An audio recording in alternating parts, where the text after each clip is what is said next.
नाज़रीन आदाब, आप देख रहे हैं INN चैनल। मैं हूं शेख अहमद अली। आज की ख़ास बात में हम देखेंगे कई अहम कौमी और बैनुल अक़वामी ख़बरें, लेकिन सबसे पहले बात तेलंगाना की। जेएचएमसी नताइज सबके सामने हैं। ये हुकूमत की कारकर्दगी पर एक सवालिया निशान भी है। इसके अलावा हुक्मरान जमात के लिए एक चैलेंज भी। इसके अलावा अब नए मुंतखब होने वाले कॉरपोरेटर्स के लिए इम्तिहान भी। हर बार ये होता है कि बल्दिया की नई काउंसिल आती है और कुछ नए क़वानीन बना दिए जाते हैं, लेकिन असल में आवाम को हासिल होने वाली सहूलतों में कोई तरक्की नहीं होती। यही बरसों से जारी है। अगर इस दौरान कोई सरकार कुछ करती है तो ये ज़्यादा दिन बरकरार नहीं रहता। जेएचएमसी के लिए अलहदा बिल तैयार किया जा रहा है और इसके तहत आइंदा तमाम तरक्याती काम अंजाम दिए जाएंगे, लेकिन इस बिल को अवामी राय हासिल करने के लिए नहीं पेश किया गया, क्योंकि जेएचएमसी में किसी भी तरक्याती काम के स्टेक होल्डर्स अवाम ही होते हैं। लेकिन किसी भी अहम मामले में अवामी राय का हुसूल ज़रूरी नहीं समझा जाता। ये हमेशा की रिवायत रही है कि बल्दी काउंसिल के अक्सर फैसले अवाम दोस्त नहीं बल्कि सियासतदानों के मफादात से मेल खाते हैं। हाल ही में एक ऐसा ही मज़हका खैज फैसला लिया गया। इसके तहत स्टैंडिंग कमेटी के तमाम अरकान को 1.5 लाख रुपए मालियत के आईफोन देने का इरादा किया गया था। इस तरह जुमला 40 लाख के करीब की अवामी रकम खर्च करने का इरादा था, लेकिन जब यह बात ट्विटर और दीगर सोशल मीडिया के जरिए बाहर आई तो फैसले को वापस लेना पड़ा। इस खबर ने बल्दी हुक्काम की जानिब से अवामी रुपये की लूट खसोट और बेजा खर्च को वाजे कर दिया। न सिर्फ ये बल्कि दीगर कई मामलात में बल्दी हुक्काम की जानिब से इसी तरह अवामी दौलत सर्व की जाती है। सड़कों की मरम्मत, ड्रेनेज लाइंस की मरम्मत, बरकी खंभों की तंसीब और दीगर तमाम फलाही काम इसी तरह अवामी दौलत के ज़िया के सबब बनते हैं। इसीलिए आज तक यही होता हुआ आया है कि हर गली कूचे में सड़कें तामीर होती रहती हैं, लेकिन बुनियादी सहूलियात में कोई तब्दीली नहीं आती। साफ़ पानी की सरबराही, बरकी सरबराही, सफाई, कचरे की निकासी वगैरह में बुनियादी तब्दीली उसी वक्त मुमकिन है जब अहम बल्दिया से मुतालिक फ़ैसलों में अवामी राय को शामिल किया जाए।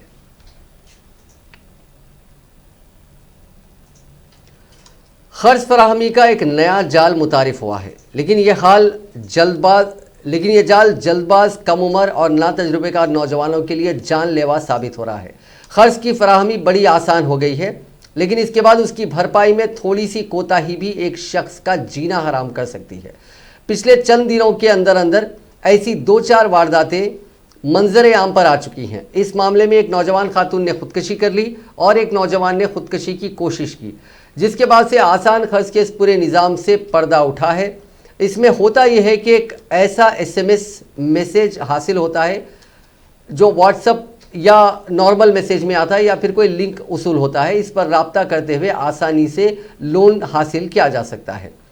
हर माह उसकी किस्त अदा करनी होती है। खर्च रास्त तौर पर आपके बैंक खाते में जमा होता है। नौजवान लड़के और लड़कियां ये कर्ज हासिल करते हैं और पाबंदी से किस्तें भी अदा करते हैं, लेकिन अगर इसमें थोड़ी सी भी ताख़ीर होती है तो आपके शख्सी तफसीलात लीक कर दी जाती हैं। इसके अलावा आपके मोबाइल फ़ोन में मौजूद तमाम नंबरों पर और व्हाट्सएप पर यह पैगाम भेजा जाता है कि इस शख्स ने हमसे लोन हासिल किया था और अब किस्तें अदा नहीं कर रहा है या कर रही है। ये एक तरह से आपके और आपके दोस्तों और अहबाब में बेइज्जती की बात होती है, जो हर कोई बर्दाश्त नहीं कर पाते, जिसके नतीजे में लोग खुदकशी भी कर लेते हैं। और ऐसा हो चुका है, जिसके बाद इस पूरे नेटवर्क की तफसीलात बाहर आई हैं। पहले ये आसानी से लोन फराहम करते हैं, फिर आपके मोबाइल फ़ोन का सारा डेटा उन तक पहुंच जाता है। किस्त अदा करने में देरी पर ये आपके डेटा का गलत इस्तेमाल करते हैं। हैरत की बात यह है कि ये सारा काम आजकल मोबाइल ऐप्स के ज़रिए हो रहा है। आप जैसे ही कोई डाउनलोड लिंक के ज़रिए आप इस ऐप को डाउनलोड कर लेते हैं, उसके बाद आपका प्राइवेट डेटा महफूज नहीं रहता है। ये प्राइवेसी की संगीन खिलाफ वर्जी है। आज मुल्क भर में प्राइवेसी पर हो रहे हमलों की वजह से ज़बरदस्त बहस जारी है। न सिर्फ खानगी बल्कि सरकारी इदारे भी आवाम के शख्सी डेटा का गलत इस्तेमाल कर रहे हैं। हाल ही में हैदराबाद के ग्रेजुएट्स का डेटा भी इसी तरह अफशा हो गया था और MLC उम्मीदवार का एक मैसेज भी मौसूल हुआ था, जिस पर प्राइवेसी की बहस दोबारा शुरू हो गई। शिकायतों के बाद अब तहकीकात का हुक्म दिया गया है, लेकिन डेटा तो अफशा हो गया। अब कर्ज लेना आसान हो गया, लेकिन अदा करने में थोड़ी सी ताख़ीर भी संगीन समाजी मसाइल पैदा कर सकती है। पुलिस एहलकारों ने इन वाकयात के बाद वार्निंग दी है कि इस तरह के ऐप्स पर भरोसा ना करें, क्योंकि इसके जरिए शख्सी डेटा हासिल करते हुए उनका गलत इस्तेमाल किया जा रहा है।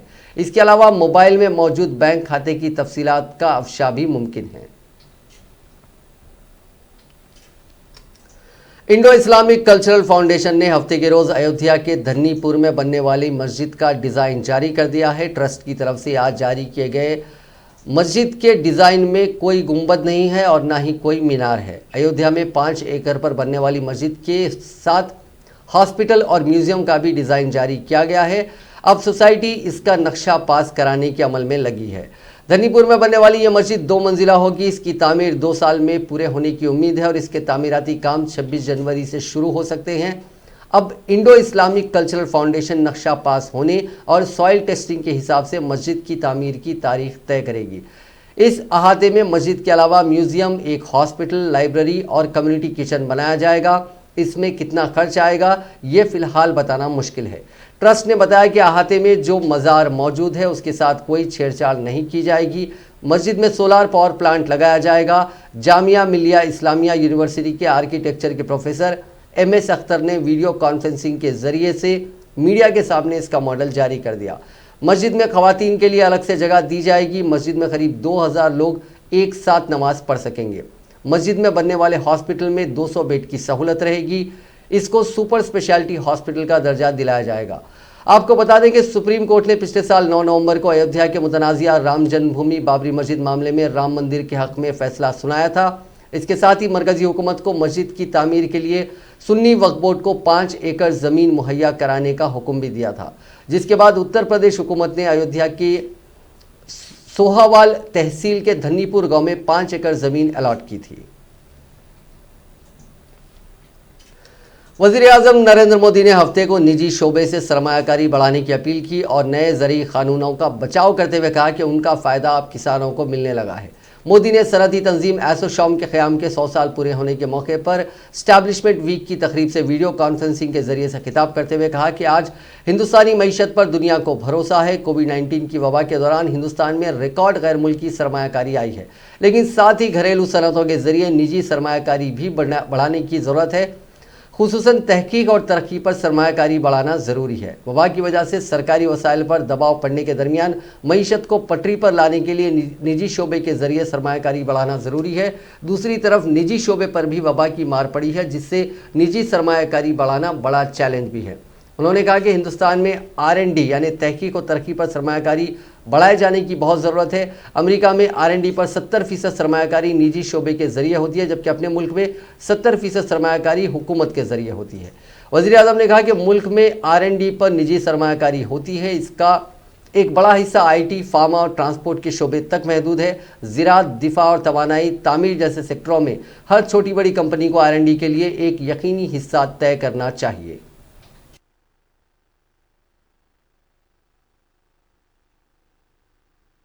नमस्कार जी।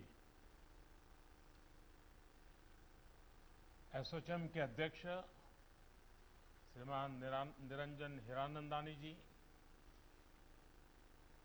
इस देश के वरिष्ठ उद्योग जगत के प्रेरणा पुरुष श्रीमान रतन टाटा जी,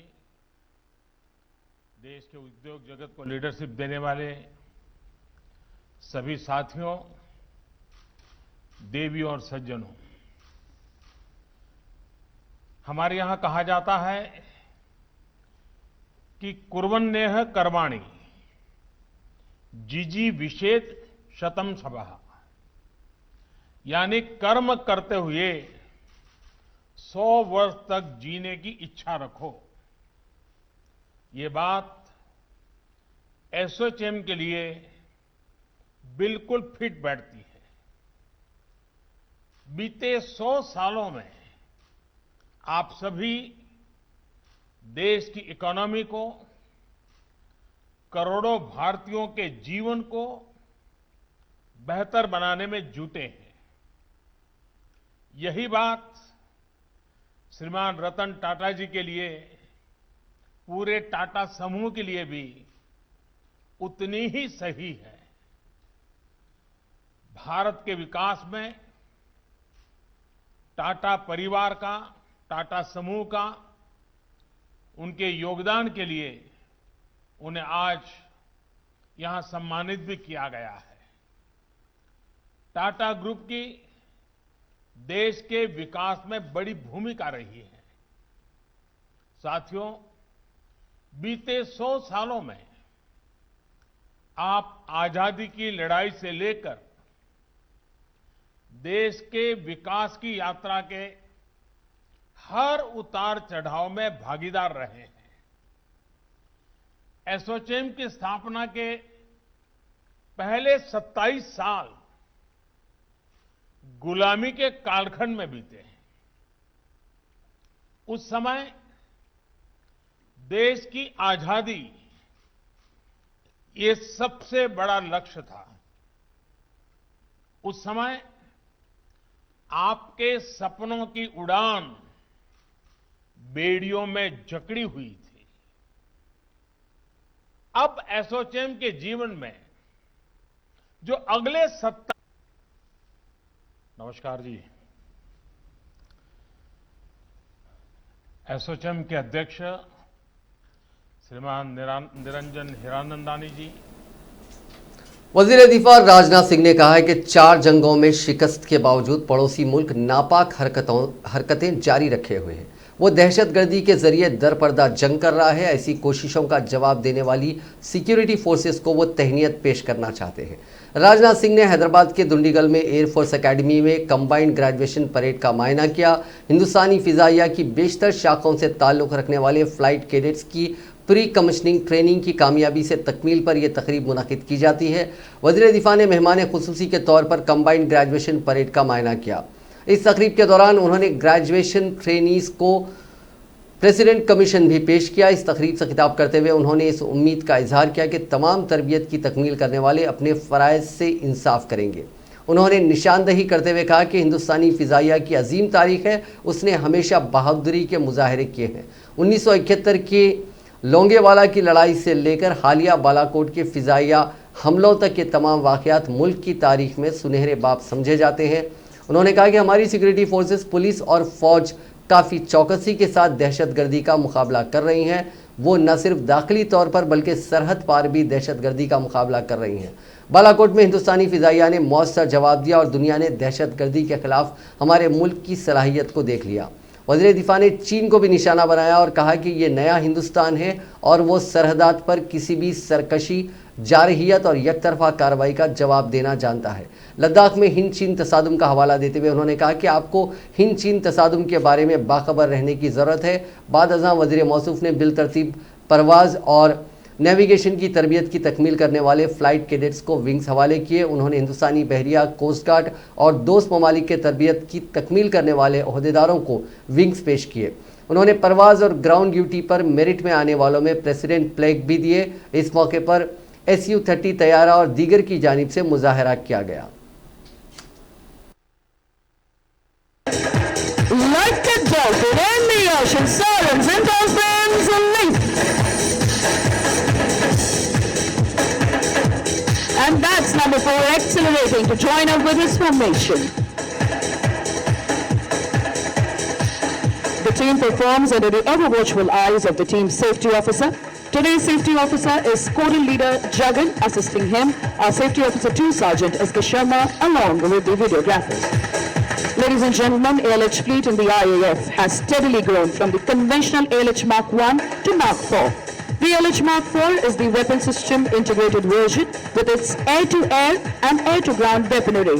Along with the modern avionics, is one amongst the legal arm platforms with the IAF today. The flexibility of this aircraft has been time-tested from varied operations to swerve displays.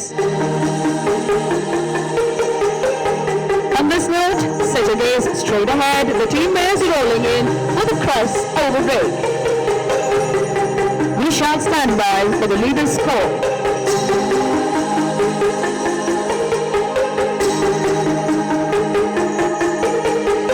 Set your gaze straight ahead now.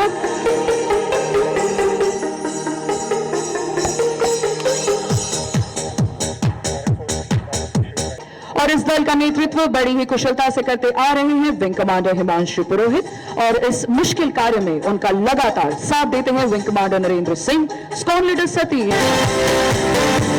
And that was a perfect cross indeed. इसके लिए आपकी diary और integrity in diversity is India's distinction that trickles down to a team as well, coming from diverse cultural लगातार मजबूत होता गया है कि मैं देश के बेस्ट और ब्राइटेस्ट कैडेट्स के बीच में मौजूद हूं, जो अब ट्रेनी से कमीशन ऑफिसर बनने वाले हैं। और मुझे यह भी जानकारी दी गई है कि आज इस एकेडमी का 100th कोर्स पास आउट हो रहा है। इसलिए आपके लिए यह पल दोगुनी खुशी का पल होना चाहिए, और खुशी के इस पल को बहुत से लोग, खासतौर पर ट्रेनीज के परिवार के लोग आज ऑनलाइन देख रहे हैं। मैं उनका स्वागत भी करता हूं और सारे परिवारजनों का अपनी तरफ से हार्दिक अभिनंदन भी करता हूं। Indian air force, army, navy, coast guard और हिंदुस्तान एरोनॉटिक्स लिमिटेड के ट्रेनीज को ट्रेनिंग देने वाली हाईली रिप्यूटेड एकेडमी ने देश को एक से एक बढ़कर शानदार ऑफिसर्स दिए हैं, और इन ऑफिसर्स ने न केवल अपना बल्कि भारत का नाम भी ऊंचा किया है, रोशन किया है। आप भी जैसे ही अपने कदम इस एकेडमी के बाहर रखेंगे, न केवल आपके कमांड की बल्कि पूरे देश की निगाहें आपके ऊपर होंगी। आपको भी उसी नक्शे कदम पर चलते हुए देश के मान, सम्मान और स्वाभिमान की सुरक्षा के लिए हमेशा तैयार रहना होगा। अपने देश के प्रहरी होने का गौरव। और defence research and development organisation यानी DRDO ने आज मुल्क में बनी ATAGS हावित्जर तोप का ट्रायल किया। इस तोप की रेंज 48 किलोमीटर है। इस वक्त फौज को 1800 आर्टिलरी गन की ज़रूरत है। DRDO के मुताबिक ये तोप इस ज़रूरत को पूरा कर सकती है। इसके बाद बैरून मुल्क से तोप मंगाने की ज़रूरत नहीं पड़ेगी। ATAGS के फील्ड ट्रायल के दौरान DRDO के साइंटिस्ट और प्रोजेक्ट के डायरेक्टर शैलेंद्र V गाड़े ने बताया कि ये गन सिस्टम अब तक हिंदुस्तान की सबसे बड़ी ताकत रही बोफोर्स समेत दुनिया की किसी भी तोप से बेहतर है। इसमें काफ़ी तेज़ माने जाने वाला इसराइल का गन सिस्टम एथॉस भी शामिल है। हम इस तोप का तजुर्बा चीनी सरहद के पास, सिक्किम और पाकिस्तान सरहद के पास पोखरान में कर चुके हैं। उन्होंने कहा कि वहां इससे 2000 से ज़्यादा गोले दागे गए थे। Advance towed artillery gun system यानी ATAGS DRDO ने डेवलप किया है। इन्हें 2 प्राइवेट कंपनियों भारत फोर्स और टाटा एडवांस सिस्टम्स लिमिटेड ने बनाया है। गड़े ने बताया कि हिंदुस्तानी फौज को इस वक्त 1580 तोपों के अलावा 150 ATAGS और 114 धनुष तोपों की ज़रूरत है। इस तरह फौज को जुमला 1800 तोपें चाहिए। ये गन सिस्टम जिस तरह परफॉर्म कर रहा है उससे लगता है कि इसी से इन 1800 तोपों की ज़रूरत पूरी होगी। ये तोप 1 मिनट में 5 राउंड फायर कर सकती है। दूसरी तोपों से इतनी देर में सिर्फ 3 फायर हो सकते हैं। गड़े ने बताया कि जंग की हालत में ये तोप कैसे दुश्मनों पर बढ़त दिलाएगी। उन्होंने कहा कि ये तोप 48 किलोमीटर तक वार कर सकती है। इस मामले में ये सबसे आगे है। दुनिया में किसी भी तोप की फायरिंग की रेंज इतनी नहीं है। इस वजह से जंग की हालत में ये तोप दुश्मन के हमले से बची रहेगी। दूरी ज़्यादा होने की वजह से दुश्मन हम तक नहीं पहुंच पाएगा, लेकिन हम उन्हें 48 किलोमीटर दूर से निशाना बना सकते हैं। इससे वो हमारा मुकाबला नहीं कर पाएंगे। हम उनकी रेंज से 8 किलोमीटर दूर रह सकते हैं।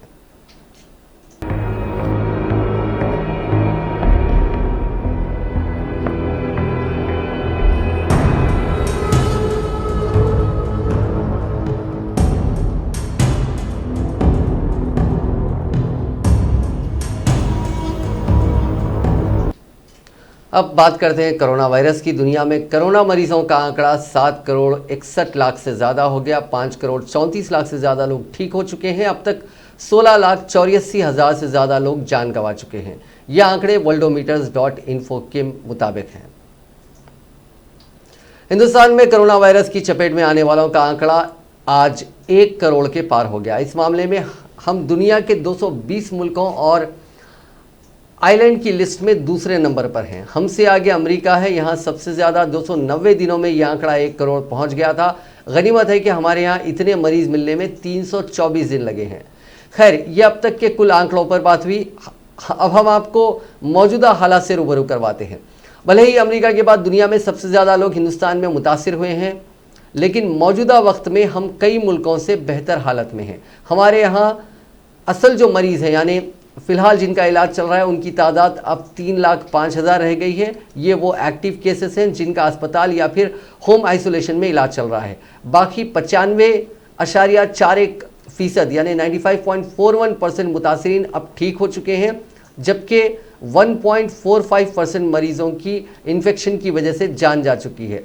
पूरी दुनिया में एक्टिव मरीजों की तादाद 2 करोड़ है। सबसे ज़्यादा 60 lakh America, 21 lakh France, 7 lakh Brazil, 6,67,000 Italy, 5,51,000 Belgium, 5,09,000 Russia, 3,68,000 Ukraine, 3,35,000 Germany और 3,05,000 एक्टिव केसेस हिंदुस्तान में हैं। रिकवरी के मामले में हिंदुस्तान दुनिया के टॉप 5 मुतासिरा मुल्कों में पहले नंबर पर है। यहाँ अब तक 94.41% लोग ठीक हो चुके हैं। ब्राज़ील में 87%, रशिया में 79.6%, अमेरिका में 58.4% लोग बीमारी से रिकवर हो चुके हैं। सबसे ख़राब हालत फ्रांस की है। यहाँ अब तक सिर्फ 7.5% मरीज़ ही ठीक हो पाए हैं। दुनिया भर में कोरोना मरीजों की तादाद 7,41 लाख से ज़्यादा हो चुकी है। मरने वालों का आंकड़ा 16 लाख के पार हो चुका है। अगर हम कुछ और आंकड़ों की बात करें तो अमेरिका, ब्राज़ील, फ्रांस, रशिया समेत 57 मुल्कों में कोरोना की दूसरी लहर शुरू हो चुकी है। सबसे ज़्यादा असर नॉर्थ अमेरिका, यूरोप के मुल्कों में दिख रहा है। यूरोप के 30 मुल्क ऐसे हैं जहां दूसरी लहर शुरू हो चुकी है। नॉर्थ अमेरिका के 11, अफ्रीका के 7, एशिया के 5 और साउथ अफ्रीका के 4 मुल्क दूसरी लहर की चपेट में हैं। हिंदुस्तान में इसके उलट कोरोना केसेस में कमी आ रही है। मतलब हमारे यहाँ हर दिन मिलने वाले नए केसेस से ज़्यादा ठीक होने वालों की तादाद बढ़ रही है। कोरोना से होने वाली मौत के मामले में हिंदुस्तान दुनिया का तीसरा सबसे बड़ा मुल्क है। यहाँ अब तक 1,45,000 लोग जान गंवा चुके हैं। इंडिया में डेथ रेट 1.45% है। अमेरिका में 3,19,000 यानी 1.81% मरीजों की मौत हुई है। ब्राज़ील में अब तक 2,62,000 2.62%, मेक्सिको में 9.08% और इटली में 3.52% मरीज जान गंवा चुके हैं। आबादी के लिहाज से हिंदुस्तान में मौतों की ये तादाद दीगर मुल्कों के मुकाबले काफ़ी कम है। यहाँ हर 10 लाख की आबादी में 104 लोग जान गंवा रहे हैं, जबकि अमेरिका में 937, ब्राज़ील में 857 और मेक्सिको में 888 मौतें हो रही हैं। तेलंगाना में कोविड-19 के 627 नए मामला दर्ज किए गए हैं, जिसके बाद रियासत में मामलात की तादाद बढ़कर 2,80,822 हो गई है। रियासत में बहसीत मजमूई अमवात की तादाद बढ़कर 1,510 हो गई है, क्योंकि गुज़िश्ता 24 घंटों के दौरान मजीद 4 अमवात हुई हैं। महकमे सेहत की जानिब से जारी करदा बुलेटिन में कहा गया है कि रियासत में 721 अफराद रूबे सेहत हुए हैं, जिसके बाद रियासत में अब तक इस मर्ज से रूबे सेहत होने वालों की तादाद बढ़कर 2,72,370 हो गई है। रियासत में एक्टिव मामलात की तादाद 6,942 है, जिनमें से 4,814 मरीज घरों पर या फिर अस्पतालों में अलग थलग रखे गए हैं, जहां उनका इलाज किया जा रहा है। गुज़िश्ता 24 घंटों के दौरान कोविड-19 के 46,694 मायने किए गए, तहम 669 नमूनों की रिपोर्ट्स का इंतजार है। बहसीत मजमूई 64 लाख नमूनों की जांच रियासत में इस मर्ज के फैलने के बाद से की गई है। जीएचएमसी के हुदूद में 123 नए मामला दर्ज किए गए। बकिया मामला रियासत के दीगर अजला में दर्ज किए गए।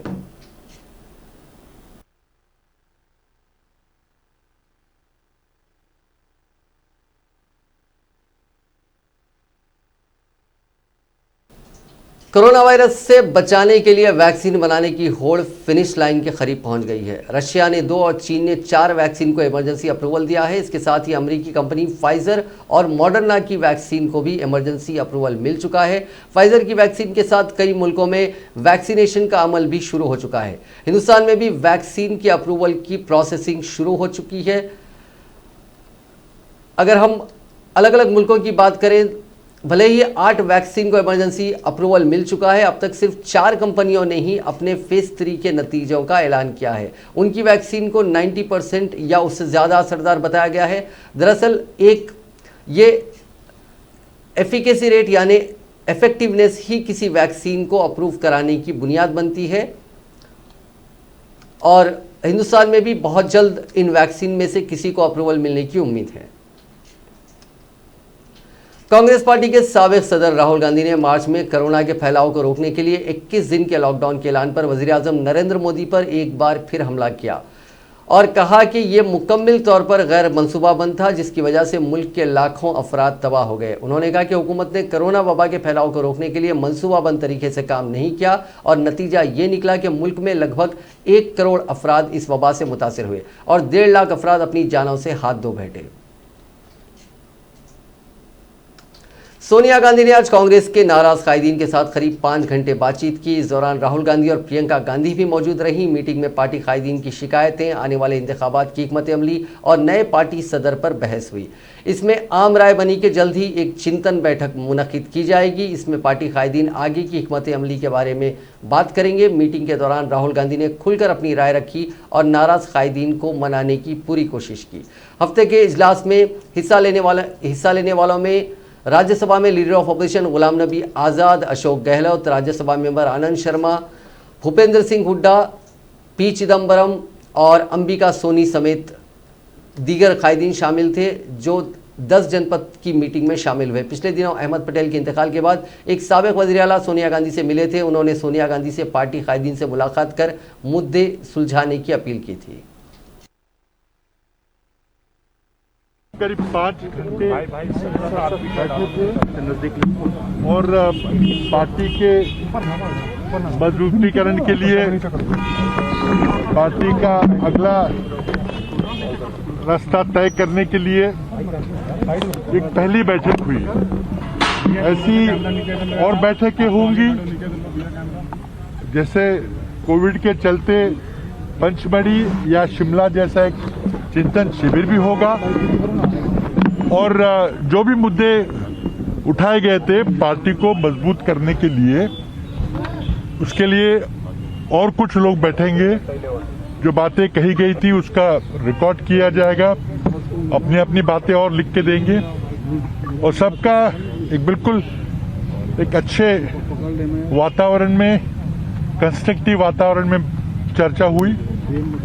आदरणीय कांग्रेस अध्यक्षा सोनिया जी ने भी मीटिंग को संबोधित किया। हमारे ज्येष्ठ नेता पूर्व अध्यक्ष राहुल जी ने भी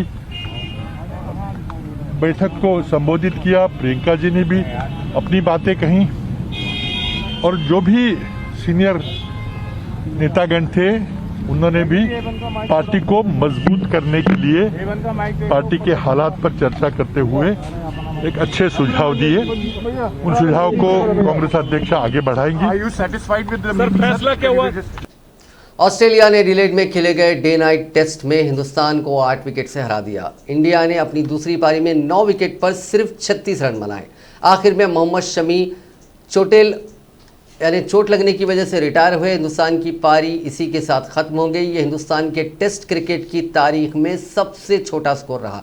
इससे पहले हिंदुस्तानी टीम का टेस्ट क्रिकेट में सबसे कम स्कोर 42 रन का था, जो उन्होंने इंग्लैंड के खिलाफ लॉर्ड्स में 1974 में बनाया।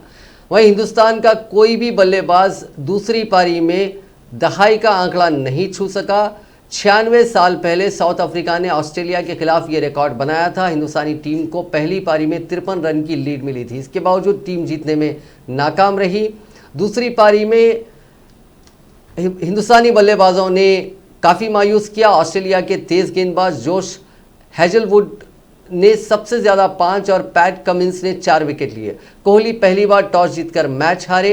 हिंदुस्तान ने एक पारी में अब तक का सबसे कम स्कोर भी बनाया। 14 जून 1924 को साउथ अफ्रीका और इंग्लैंड के बीच हुए टेस्ट मैच में साउथ अफ्रीकी टीम पहली पारी में 30 रन ही बना पाई थी। साउथ अफ्रीका के लिए उस पारी में कप्तान हार्वी टेलर ने सबसे ज़्यादा 7 रन बनाए थे, जबकि 4 बल्लेबाज 0 पर आउट हुए थे। हफ्ते को ऑस्ट्रेलिया के खिलाफ दूसरी पारी में हिंदुस्तान ने यह कारनामा किया। मैच में दूसरी पारी में कप्तान विराट कोहली 4 समेत कोई भी बल्लेबाज 10 रन नहीं बना सका।